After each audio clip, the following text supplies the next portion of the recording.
বর্তমানে আমরা যারা ছাদ বাগান করি প্রত্যেকের ছাদ বাগানেই একটা দুটো জামরুলের গাছ অবশ্যই থাকে, কারণ জামরুল খুব সহজে খুব অল্প পরিচর্যায় আপনি ফল ধরাতে পারেন।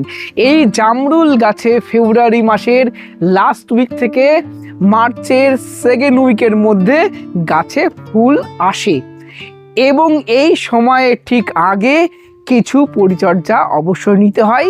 কিছু পরিচর্যা আপনি সঠিকভাবে নিলে তবেই জামরুল গাছে অনেক ফল ধরাতে পারবেন। চলুন আজকের ভিডিওতে আমরা এই সময়, এই ফেব্রুয়ারির মাঝামাঝি সময় দাঁড়িয়ে জামরুল গাছের কি পরিচর্যা নিলে ফল বেশি আসবে সেই বিষয়গুলো নিয়ে একটু আলোচনা করে নিই। জামরুল ফলটা ধরে কিন্তু ডালের মাথায় নাই, ধরবে এই কাণ্ডে। ফলে এই কাণ্ডে ভালো মতন হাওয়া, বাতাস এবং ডাইরেক্ট সানলাইট লাগতে হবে। ঠিক যেমন কাঁঠালে, ঠিক যেমন জাবুটিকা, যে সমস্ত ফলের গাছের কাণ্ডে থেকে ফল হয় সেই সমস্ত ফলের গাছের যে জায়গাতে ফল ধরবে সেই জায়গাটায় ডাইরেক্ট সানলাইট লাগতে হবে। জামরুলের ক্ষেত্রেও আমাদের সেই কাজটা করে নিতে হবে। অনেক সময় ডাল কাটাই ছাঁটাইয়ের ফলে জামরুল গাছের এই কাণ্ড থেকে প্রচুর ছোট ছোট শাখা পোশাখা বেরোয় এবং যে শাখা পোশাখাগুলোর কারণে গাছটা ভীষণ বুশি হয়ে যায় এবং ডাইরেক্ট সানলাইট এই কাণ্ডে লাগে না। সেই জন্য আমরা যেটা করব, আমরা এই ছোট ছোট যে শাখার ডালগুলো, যে ছোট ছোট ডালগুলো বেরিয়েছে যেগুলোর কারণে এই গাছের কাণ্ডে রোদ লাগছে না, সেগুলোকে কেটে দেবো। দেখুন এই ছোট ডালটা, এইটা কাটবো, এই ডালটা এটা কাটবো, এটা কাটবো, এই যে ছোট ডালটা, এগুলোই কিন্তু ফল আসবে না। এগুলো বরঞ্চ থাকলে গাছের এই ক্ষতি হবে, ডাইরেক্ট সানলাইটটা কম লাগবে এবং গাছে ফল কম আসবে। এবং দেখা যাবে দেখুন একই জায়গা থেকে দুদিকে দুটো ডাল বেরোবে। একটা ডালকে আপনি রাখবেন, একটা ডালকে আপনি কেটে বাদ দিয়ে দেবেন। এখানে একই জায়গা থেকে অনেক ডাল রাখবেন না, তাহলে জায়গাটা বুশি হবে, গাছে কিন্তু ভালো ফল আসতে চাইবে না। এই বিষয়গুলো মাথায় রেখে আপনাকে গাছের প্রুনিংটা করে নিতে হবে। তবে দর্শক বন্ধুরা, এই সময় আবার হার্ড প্রুনিং কিন্তু করবেন না। হার্ড প্রুনিং এই সময় লাইট প্রুনিং করতে হবে। হার্ড প্রুনিং করবেন ফল নেওয়ার পরে। দেখুন আমার গাছে সঠিকভাবে প্রুনিং করা আছে বলেই খুব বেশি বুশি কিন্তু আমার এই গাছটা নয়। এই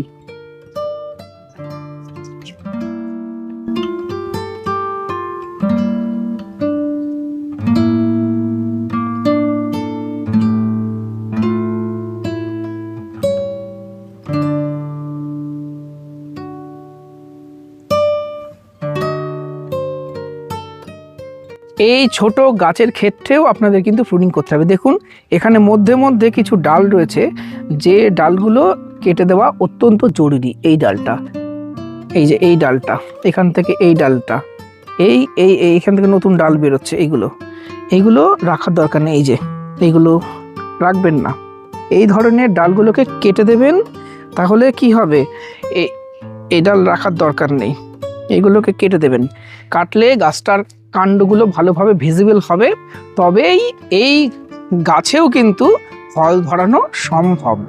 প্রথমে গাছটা কত বুশি লাগছিল, এবার দেখুন গাছের কাণ্ডগুলো কত সুন্দর ভিজিবল হচ্ছে এবং রোদ, ডাইরেক্ট সানলাইট খুব ভালোভাবে পাবে। আশা করা যায় এই ছোট গাছেও কিন্তু আপনি একটা দুটো থোকা জামরুল পাবেন। এই যে গাছটা দেখছেন, এই গাছটা হলো বেলচম্পা, এটাও জামরুলের ভালো একটি জাত। আর আগে যে বড় গাছটা আমি দেখালাম, এটা আমার খুব পছন্দের একটি জামরুলের ভ্যারাইটি, এটা হলো ডালহারি চম্পা বা ডালহারি জামরুল। অবশ্যই ছাদ বাগানে এই ডালহারিটা আপনি রাখবেনই রাখবেন। জামরুল গাছে ভালো ফল পেতে হলে ডাল ছাঁটাইয়ের পাশে কিছু ফার্টিলাইজারও স্প্রে এই সময় আমরা করব। প্রথম যে ফার্টিলাইজারের কথা বলবো আমি এই সময় ফুল আনার ক্ষেত্রে, সেটা 0-52-34 NPK 0-52-34, অর্থাৎ নাইট্রোজেন থাকবে না, 52 ভাগ থাকবে ফসফেট, 34 ভাগ থাকবে পটাশ। এই সারটা লিটারে 2 গ্রাম করে দেব। অনেকে দেখি আবার এই সময় ক্যালসিয়াম নাইট্রেট বা পটাশিয়াম নাইট্রেটের কথা বলেন, তবে আমি বলবো এই সময় সবথেকে ভালো ফুল আনার ক্ষেত্রে এই 0-52-34টাই দেওয়া যেতে পারে, কারণ এই সময় নাইট্রোজেনের কোনো কাজ নেই। ফসফরাস গাছে ফুল ফল আনতে সাহায্য করবে এবং পটাশিয়াম গাছকে আরও শক্ত করবে।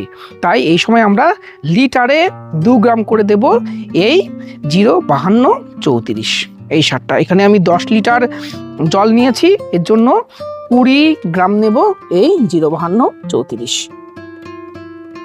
এর সাথে আমরা গাছে দেব বোরন, লিটারে 1 ml করে দেব বোরন। আর আপনারা নিশ্চয়ই জানেন, নতুন করে বলতে হবে না বোরনের কাজ কি। বোরন এই সময় গাছে যদি দেওয়া যায় তাহলে ফুল ফল আসার টেন্ডেন্সি আরও বাড়বে।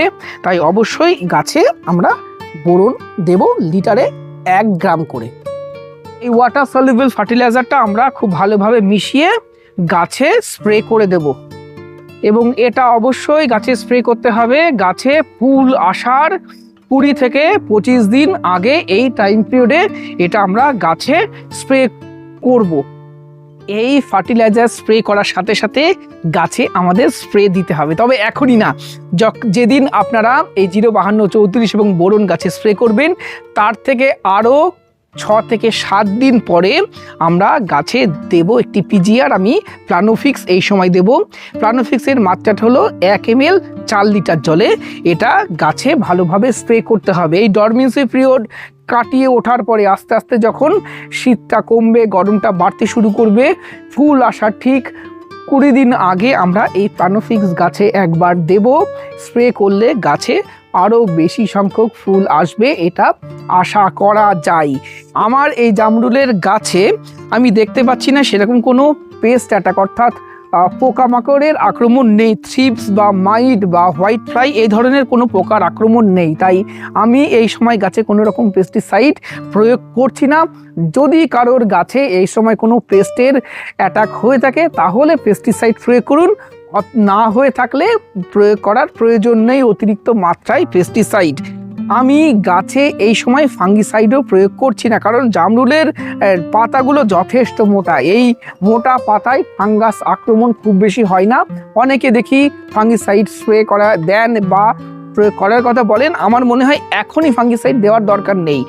জামরুল গাছে যখন ফুল আসতে শুরু করবে, ফুল আসার সময়, ফুল যখন ফুটবে না, ফুল ফোটার আগের মুহূর্তে গাছে কিন্তু অবশ্যই করে ফাঙ্গিসাইড ওই সময় দিতে হবে। এবং আমি গাছে এই সময় অ্যামিস্টার প্রয়োগ করি 1 ml 1 লিটার জলে।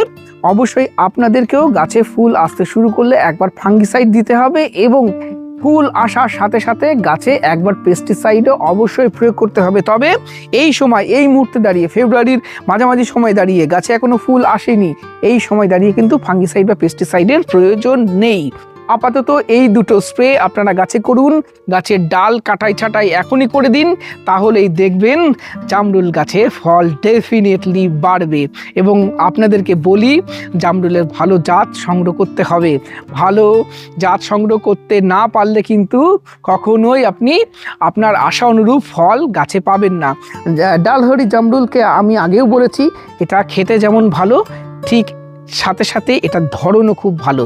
এর সাথে আমি জামরুলের আর 2-1টা জাতের কথা বলবো, যেগুলো খুব সহজেই আপনারা কালেক্ট করতে পারেন। মিসাইল জামরুল বলে যেটা আমাদের বাজারে পরিচিত, লাল রঙের হয়, বড়, সেটারও ফলন খুব ভালো, প্রচুর পরিমাণে চাষও হয় আমাদের সাউথ 24 পরগনার বারুইপুর ওই এরিয়াগুলোতে। আপনারা ওই জাতটা সংগ্রহ করতে পারেন। এবং সাথে মধুচম্পা বলে একটা জাত আমাদের মার্কেটে নতুন এসছে, সেটাও কিন্তু ভালো জাত। এবং সাথে যেটা পুরনো ভ্যারাইটি আছে বালিচম্পা, সেটা লাগাতে পারেন। তবে ডালহরি জামরুলের মতো এত সুন্দর খেতে আমি পাইনি বালিচম্পাতে। তাই এই ধরনের জাতগুলো সংগ্রহ করে আপনি ছাদ বাগানে করুন, খুব সহজে স্বল্প পরিচর্যায় জামরুলের ফল ধরাতে পারবেন। আর একটা কথা বলে রাখি, এই সময় কিন্তু আর জল কম দিলে হবে না। জল যদি কম দেন তাহলেই কিন্তু জামরুল গাছের পাতা পুড়তে শুরু করবে। জলটা কিন্তু পরিমাণ মতো আপনাকে নিয়মিত দিতে হবে জামরুল গাছে এই সময়। চলুন আজকের ভিডিও তাহলে আমরা এখানেই শেষ করি। ভিডিও কেমন লাগলো কমেন্ট করে জানাবেন। ভিডিওটি ভালো লাগলে একটি লাইক করবেন, নতুন হলে চ্যানেলটি সাবস্ক্রাইব করে রংধনু গার্ডেনের সাথে থাকবেন। নমস্কার।